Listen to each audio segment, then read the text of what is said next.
Hey everyone, I'm just about done. In fact, I am done just now with your grades. And I just wanted to make sure that you've gone through all the assignments that I've graded thus far to look at my notes because, as I've mentioned, so many, if not all of these assignments really feed into your final project.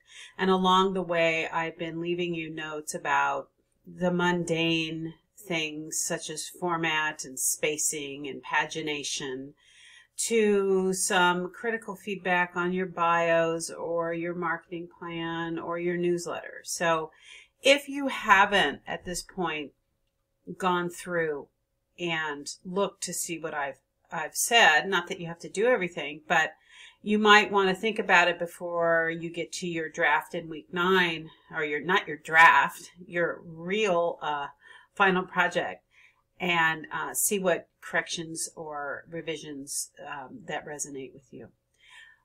For your bios, I did a lot of thinking, and then subsequently I did a lot of searching the internet, and I posted a number of websites on a variety of your posts and even in the grades to give you an idea of writers who do a good job presenting a persona, but also still marketing.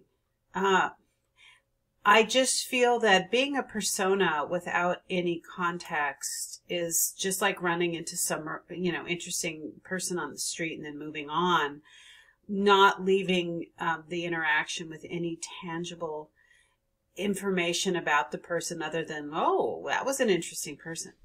So what you want to really think about is presenting that person, that really interesting person, but also making sure that you have some kind of context, what you've published, what you've written, where you're studying, who you're studying with, what your experience in the world is. And I am sorry, a dog glitch there. We had to run outside. Today was very exciting. We went out for our walk, our usual time at 7. And I felt like I was ice skating. So we're back here and they're a little antsy. So I was talking about persona and bio. And one of the things that I think we need to have, as well as your persona, along with your persona, is some writer cred, some writer background. You can be the most amazing human in the world. And trust me, I have met some amazing people who are writing. And maybe they haven't published yet. But I need to also know that they have the ability to tell a story.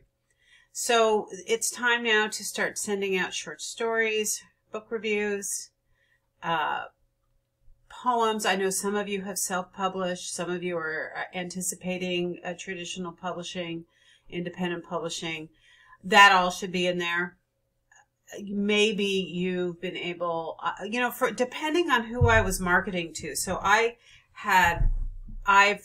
been so fortunate to have studied with, for instance, Anne Lamott, who wrote Bird by Bird. She was my first fiction teacher. I studied with Grace Paley, who is one of the preeminent short story writers of the 20th century. I studied with Christina Garcia, who wrote Dreaming in Cuban. But frankly, none of that really, when I mentioned all 3 of those people to my first editor at New American Library, she said, who? So, very literary, very writerly. It didn't really matter. She went and got quotes from Kristen Hanna, some other, Debbie McComber, and I didn't know who they were. So it really depends on who you're marketing to. So, for instance, if you are writing YA fiction and you've been able to study with YA fiction writers in this program, you should be putting them in your bio. If you are writing a thriller, and I think Cindy Skaggs teaches in this program, that's what she writes. If you study with her, write her name down. It gives you this. It gives people the idea that you have studied with people who know what they're doing.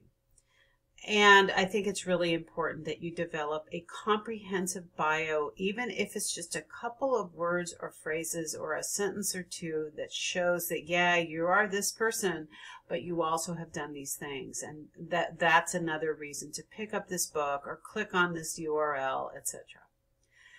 In terms of next week, I am going to back off of the discussion board because I have spent a lot of time this week in your homework, you know, editing, giving you my thoughts.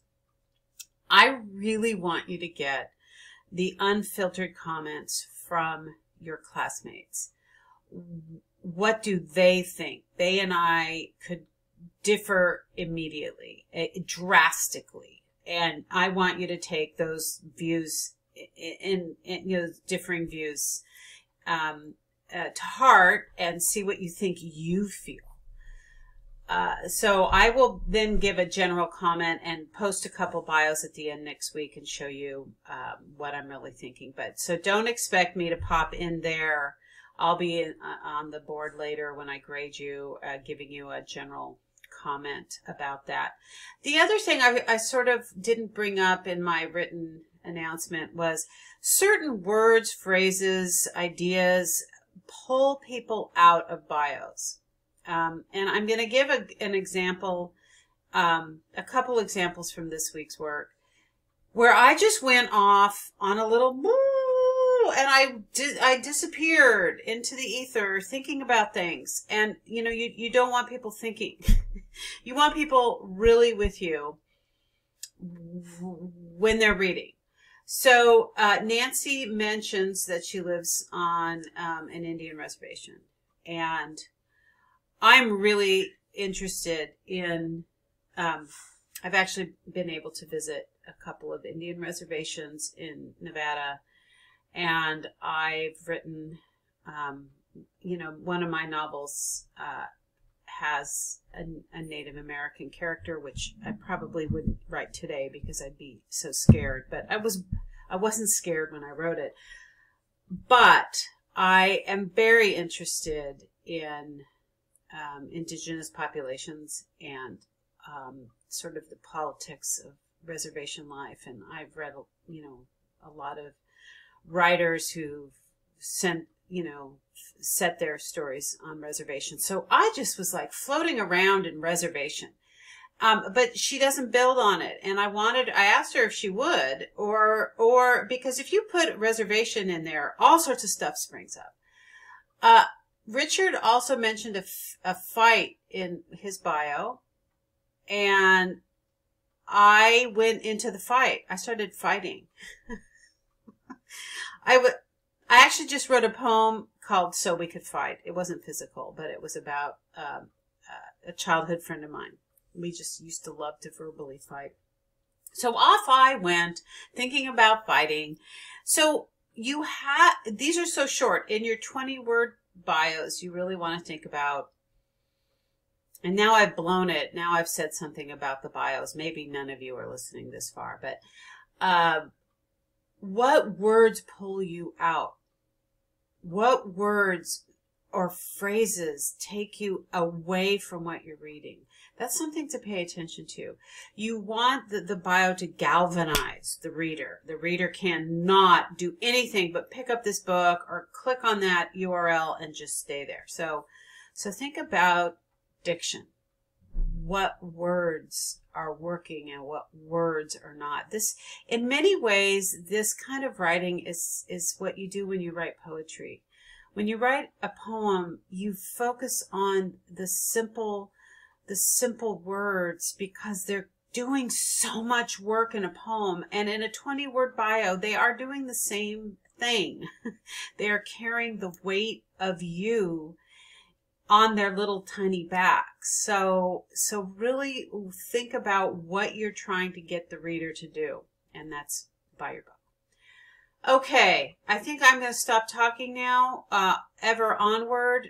we're working still with social media. Oh, social media. I wrote a lot about that in the announcement, so I'll leave that to that. But I look forward to watching what pops up about the bios this week and reading more and seeing what goes on.